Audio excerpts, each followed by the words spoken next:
Hello everyone, it is Joe here from Omnipoke, the channel that brings you guys everything Pokemon.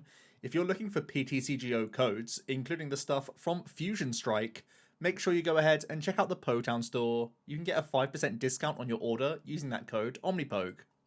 For today's video, we are going to be going over a handful of really interesting cards that might be changing up the expanded format thanks to the new inclusions of Fusion Strike.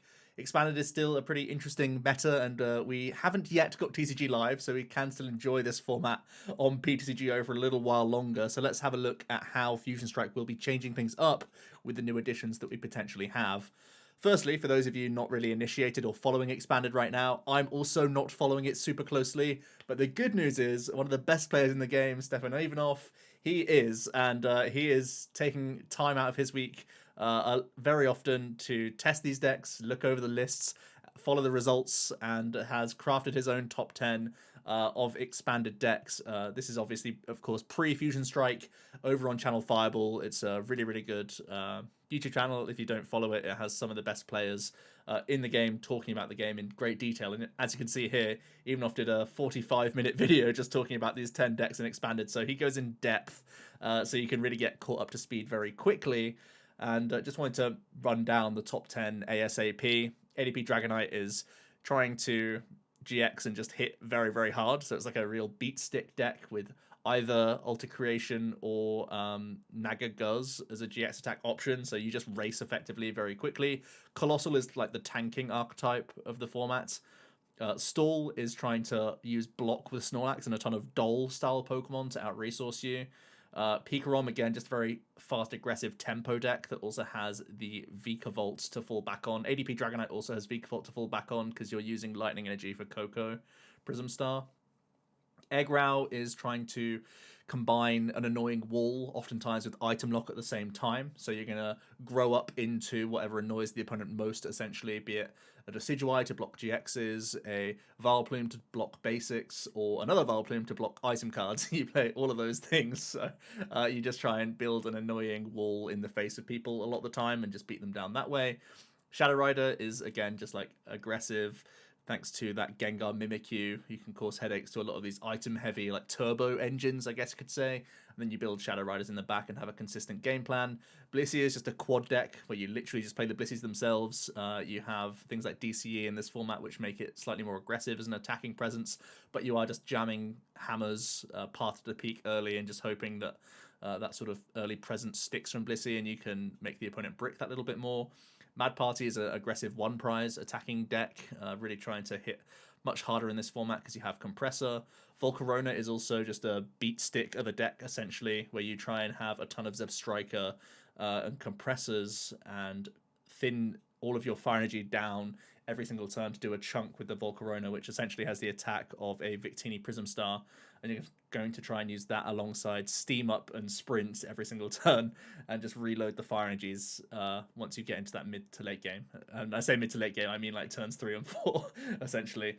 And then Speed Station's an interesting one, oftentimes using Bronzong alongside just early aggressive Saucer and Elixir plays so that you have the option to use Timeless GX from Dialga, a personal favorite of mine. So yeah, really interesting top 10. Ivanoff goes into much more detail about why certain cards are played and whatnot.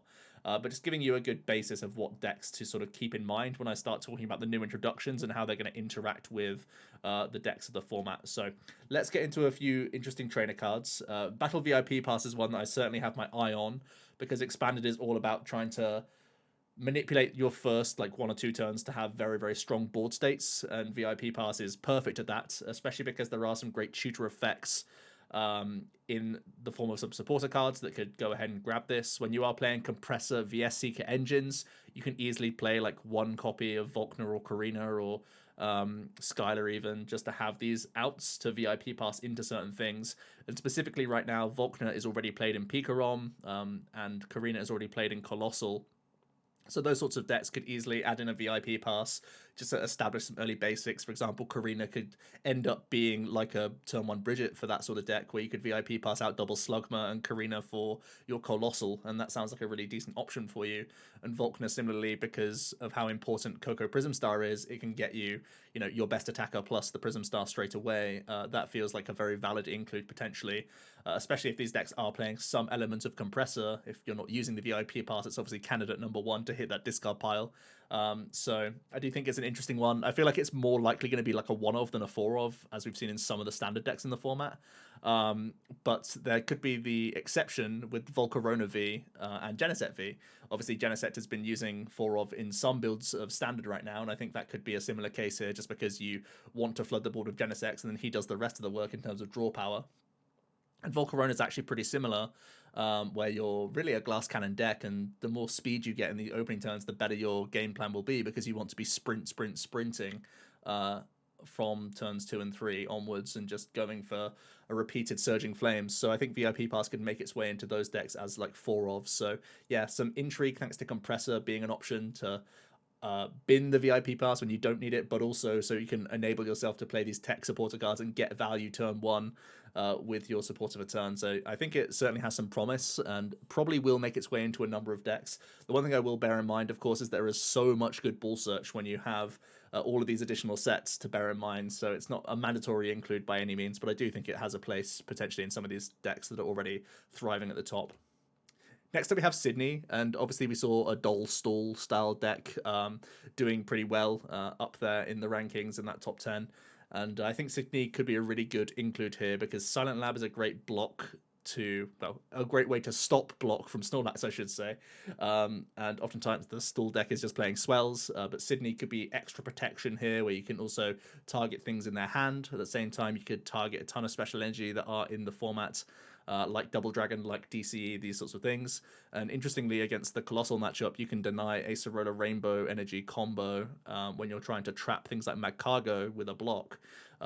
Sidney could pick that Rainbow Energy straight out of their hand immediately after they've done the Acerola play. Then you just simply need to re-Guzma up the Magcargo again. So yeah, I think that's a pretty interesting line that the control deck could have. So I think it could be a include, not necessarily mandatory, because I know some of the control decks right now aren't playing the likes of Skullgrunt, and I think these sorts of cards would be hand in hand, where if you give yourself some extra information of what your opponent has via like maybe Stadium or something like that, you could scout their hand with a Lavender Town and then try and play these sorts of disruption supporters.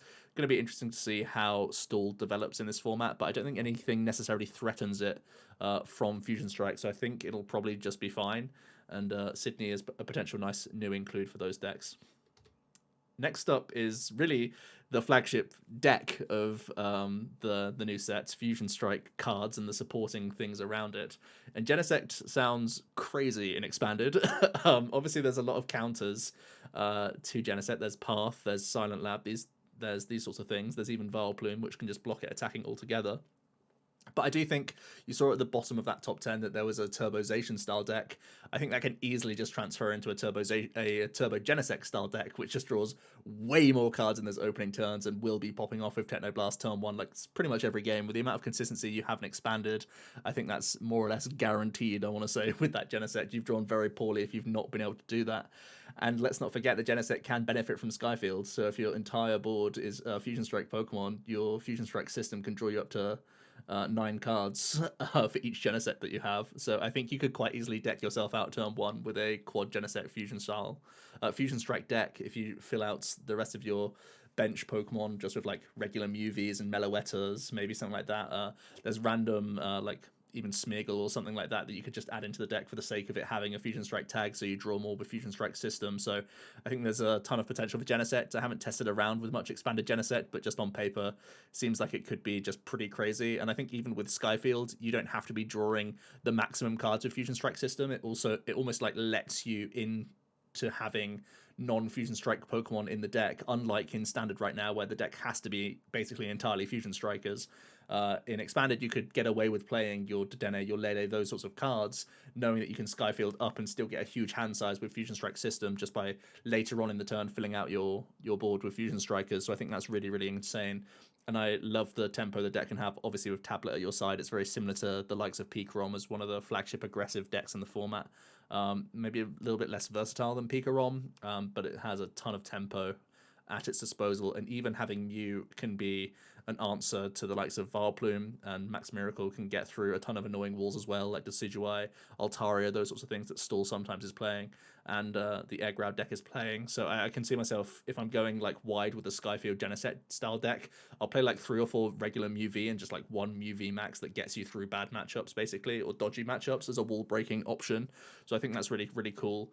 The other direction I am really interested to try actually as a beat stick one prize style deck is have the Genesect engine, but actually try and attack with Meloetta here.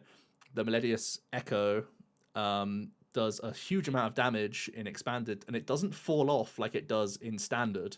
You can much more convincingly get yourself a Sparkle on one. You can much more convincingly draw through your deck and get your turn one attachments of Fusion Strike energy, and you can only commit, well, you only have to commit one energy to Meloetta in Expanded when you have Dimension Valley at your disposal as well. So you can be only sacrificing one energy at a time, like as your Meloettas get knocked out. You can be maintaining this 210, 280 style damage output because you have cards like Special Charge to recycle these energies and then simply sparkle them straight back out. So I could see a sort of expanded deck that plays like only a lesser Sparkle and maybe like one Guzma and like VS Seeker or something like that, or even like 2 Sparkle, 2 Guzma, and then just like VS Seekers for the rest or whatever. And you just have very, very aggressive Meloetta plays with the Genesect Draw Engine. It sounds similar to what Mad Party's trying to achieve right now by being an aggressive like 1 prize attacking deck with 2 prize support at the same time. Obviously, the likes of the Dene and Lele and whatnot in those sorts of builds, but in this build, having Genesect as your sort of backup plan, I think an aggressive Meloetta sounds very, very dangerous in this format, especially because something like an ADP won't take out energy turn 1 oftentimes. So if you've been able to attach turn 1, Sparkle attach turn 2, you just bop them like immediately without any need of tablets. That sounds like very, very aggressive, and it's exactly what you're looking for as a beat stick deck in Expanded. So I want to see some aggro Meloettas out there from Fusion Strike as well. I think that could be pretty cool. Next up, we have another interesting beat stick style V, and that's going to be Tsareena, also trying to take advantage of Skyfield. So maybe a small hint that something like Sudowoodo could be coming back into some of these decks for road blocking every now and then. But I do think Tsareena has a lot of benefits. Grass typing is actually pretty good in the format because you can be getting through Colossal very, very easily. And obviously, you have a ton more options to make the Queen's Orders a lot more threatening in this format where in current standard, you can only throw away 4 Pokemon if you need to keep 1 on the bench, and this time we can get rid of 7. So you're doing 260 with the Queen's Orders, and obviously you can manipulate that damage even further with the likes of Zigzagoon pings, Giratina pings, whatever else, and you have a ton more interesting Pokemon that you can tech out your deck with as well to answer all sorts of situations. Obviously, you have things like Distortion Door and Execute that can always refill the board without needing resources, but then you have a ton of interesting, annoying coming into play abilities that you can flood your deck with for certain matchups. Things like Rattata and Horlucha, which can get rid of Life Dew and also push Dolls back to the bench all the time. Could be good against some stalling variants. Giratina Dimension Breach is really good for the amount of special energy in the format as well. Captivating Wink could just force some other things into play and be disruptive and give you some random like sort of high roll upside, or force more like multiple prize Pokemon into play into 1 prize matchups. So a lot of interesting stuff there. Dragonite, of course, stitching all that sort of thing together where you can respam them at the right time. So Tsareena seems like a good beatdown deck, and all the interesting abilities are going to be the things that give you some creativity and see you through what would otherwise seem like more awkward matchups. The one thing I will still note is that you are going to try and still play like elixirs in here, which aren't necessarily a great thing to have because they're not guaranteed all the time, but you can still have like the likes of Raihan and other stuff if you really need to in this format.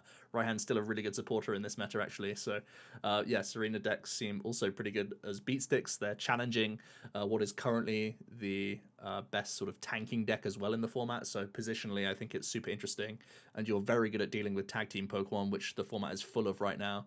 And you can also be aggressive into just like regular V matchups, and thanks to Distortion Door, you can be good against the 1 prizes as well. So I think Tsareena may be a full package. Obviously, you have downside risk against things like Roadblock, and you can be countered here and there. But as a much, much more aggressive means of playing Mega Guardy, I think Tsareena is going to be really, really good in this format. Then finally, Dunsparce, just a small shout out to it, really, because a Quad Blissey deck does currently play Weakness Guard energies because of Colossal and a few other things, but Colossal is sort of known for also playing E-Hammer at the same time, so you can defend yourself that little bit better by having Dunsparce in here. Typically, Blissey will literally only play 4 Blissey V, so having one single prizer won't change the prize map for the opponent in most situations. Obviously, if you're against an ADP, it's not going to be too difficult either for you. They still got to get through their Blissies, so yeah, the Dunsparce is like completely fine to put into play, and yeah, it blocks weakness for you, so it can give you a bit of extra defense against what is one of your worst matchups. So I think that's also a pretty nice note there.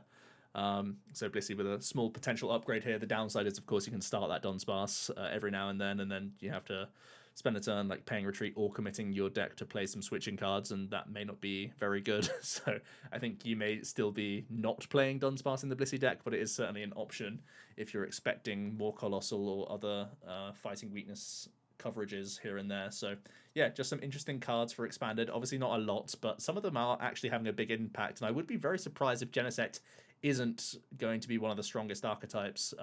It feels very linear and straightforward, but I think it's like got much better tempo than the sort of Bronzongzation style deck, and I think it has much better tempo than Pikarom, just far more consistently, really.